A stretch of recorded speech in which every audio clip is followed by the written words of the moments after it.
The deal was unlikely to ever work. A major election cliffhanger in California. Turmoil at an American institution. I have to continue fighting for justice.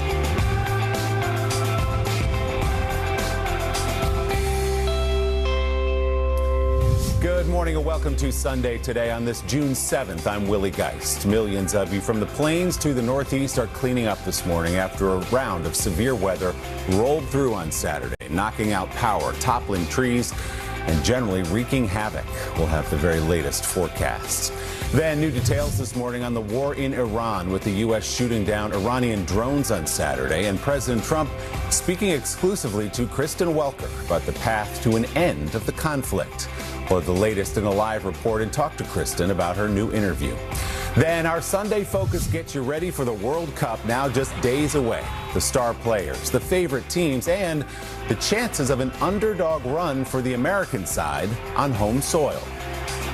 Plus, with NFL minicamps underway, we will turn to our Sunday spotlight on the Japanese-born kicker who learned his skill on YouTube and now is working to make the roster of the team he rooted for growing up. And later, a new Sunday sit-down and a great meal with the hilarious and talented Mindy Kaling on a career that has taken her from The Office to certified Hollywood powerhouse status, lifting up new talent as she creates her hit shows. When I started out, I wasn't thinking about pulling other people up. I was like, I just want health insurance and to make enough money that I can prove to my parents it wasn't stupid to move to LA. A Sunday sit-down with Mindy Kaling, plus another life well lived, all a bit later in the show. But let's begin this morning with the aftermath of a round of intense storms on Saturday, causing major problems for millions of you this weekend. NBC's Liz Kreutz has new details. Straight ahead, the highs and lows of the week, including this year's winner of the National Spelling Bee, putting on a stunning display of impromptu rapid-fire spelling during an off-Broadway cameo. We will start the last-minute Tony buzz.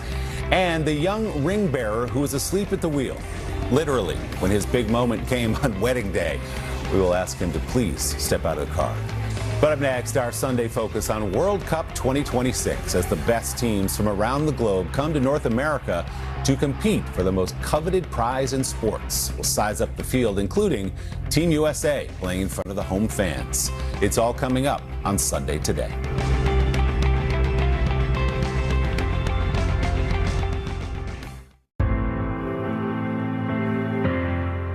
World Cup 2026 kicks off on Thursday afternoon in Mexico City, where the host Mexican side will take on South Africa in the first of 104 matches between a record 48 countries. The tournament will be played at sites across Mexico, Canada, and in the United States, where the game has grown considerably since the World Cup last was held here in 1994.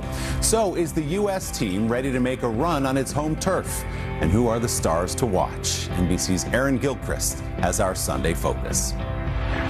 All across America. And a whole country rooting for them. We can't wait to get started this week. Aaron, thanks so much. We appreciate it. Enjoy the games. Coming up next, a new Sunday sit-down with Mindy Kaling, talking about her creations from The Office to Running Point, as we taste some of the best Indian food anywhere in the world.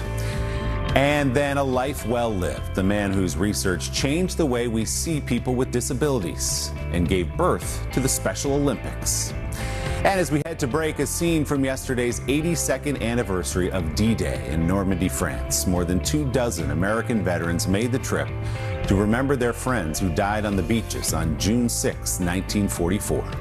In our photo of the week, a new generation of United States service members visiting that sacred ground at Omaha Beach to reflect on a day that changed the course of history. The world is forever in the debt of the brave young men who fought and died there.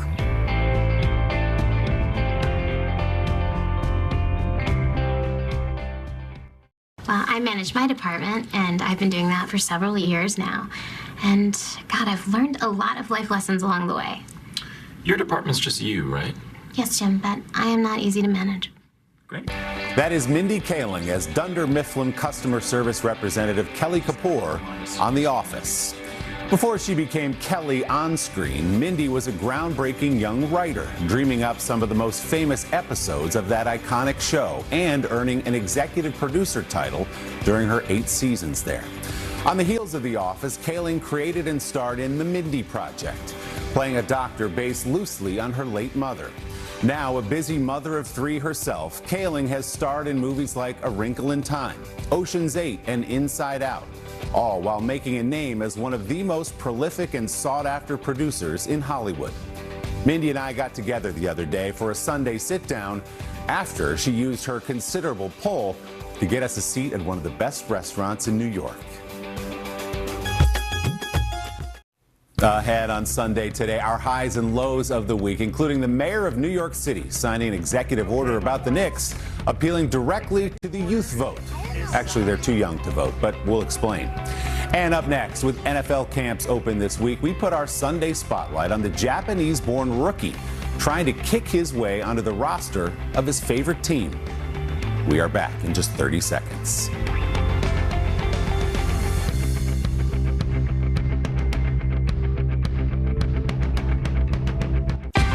We are in the thick of the NBA Finals, and the World Cup is about to start, but it is never too soon to start thinking about America's favorite game, football. NFL minicamps are open this weekend as stars get into playing shape, and long shots fight to make rosters for a season that begins in September with a Super Bowl rematch between the Patriots and the Seahawks. One rookie hopeful, a college All-American last year, already has made history on the team he grew up rooting for. NBC's Dana Griffin has our Sunday spotlight. Snap. He's got a big leg. I hope he makes the team. Dana, thank you very much.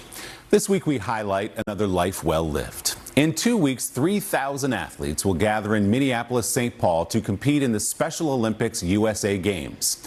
Those games come nearly 60 years after the first Special Olympics, held on July 20th, 1968 at Chicago's Soldier Field. The organizer of that historic day was a man named Frank Hayden. You always do assume a risk when assigning the wedding rings to a baby or a puppy. We'll be right back with your Sunday Mugshots. We are very happy to get more of your Sunday Today Mugshots this week, starting across the top here with Megan and Austin visiting their daughter Maggie in Copenhagen. They're in the city's famed Nyhavn neighborhood, known for those brightly colored buildings that go so well with our mug. Great shot. A very happy anniversary to Craig and Rhonda, who brought their mugs to Atlantis Resort in the Bahamas to celebrate 21 years of marriage. I hope you went down that leap of faith water slide through the shark tank to celebrate.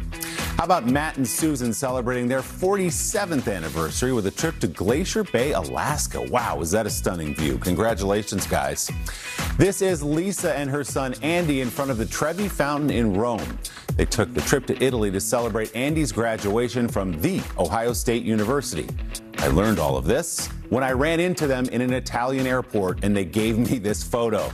Congrats again, Andy. Great meeting you both. Little American history here. Caroline and Mark in front of a decommissioned C-123 cargo plane in Manuel Antonio, Costa Rica. That plane was used by the CIA during the Iran-Contra affair of the mid-1980s and now has a permanent home in Costa Rica as a popular bar and restaurant called El Avion. How about that? We are wishing a very happy 70th birthday to Sue in Mascoutah, Illinois, about 30 miles east of St. Louis. Hope you had a great day, Sue. Here's to many more. And check out this group: Alice, Judy G, Linda, Marilyn, Judy E, Arlene, and Kay, all celebrating 80th birthdays this year. The ladies have been friends for 62 years and met up in New Orleans to show they most definitely still have it. Happy birthday to all of you. Send us a photo of you and your mug with the hashtag Sunday Today. You might see yourself next week. And remember, you can get that big old Sunday Today mug online at NBCStore.com. Thank you for spending part of your morning with us. We'll see you right back here next week on Sunday Today with Mick Jagger.